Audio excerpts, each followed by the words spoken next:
खूप लेडीज अशा असतात ज्यांना फॅन्सी साड्या देखील आवडतात आणि बाकीचे लेडीज ज्या असतात त्यांना ट्रेडिशनल साडी म्हणजे पैठणी या टाईप साड्या आवडतात, जसे की काठापदराच्या. पण बऱ्याच महिलांना अशा तुम्ही स्क्रीनवरती बघत आहात अशा हलक्या फुलक्या साड्या आवडतात. कारण पार्टीवेअर साड्या हे आपल्याजवळ प्रत्येकाकडे असतातच.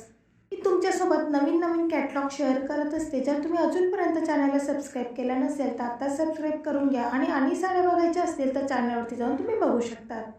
ज्या साड्या तुम्हाला स्क्रीनवरती बघत आहात त्या साड्या तुम्हाला ऑनलाईनच मिळतील. जर दुकानाला भेटल्या तर तुम्ही बघू शकता, पण या सर्व साड्या तुम्हाला ऑनलाईन उपलब्ध आहेत. काही साड्या अशा असतात ज्या तुम्हाला दुकानावर मिळत नाही, पण वेगवेगळ्या वेबसाईटवरती आणि वेगवेगळ्या ॲपवरती तुम्हाला मिळून जातात. ज्या साड्या सेलिंगसाठी आणलेल्या असतात त्या खूप वेगवेगळ्या ठिकाणावरून मॅन्युफॅक्चर झालेल्या असतात, तिथूनच ऑर्डर करून आपण घेतो. तुम्हाला या साड्यांपैकी कोणती साडी आवडली हे मला कमेंट करून नक्की सांगा आणि तुम्ही हा व्हिडिओ कुठून बघताय हे देखील कमेंट करून सांगा. या व्हिडिओमध्ये मी मिश्र प्रकारच्या साड्या शेअर केलेल्या आहेत, म्हणजे वेगवेगळ्या पॅटर्नच्या साड्या मी शेअर केलेल्या आहेत. सर्व साड्यांची किंमत वेगवेगळी असू शकते.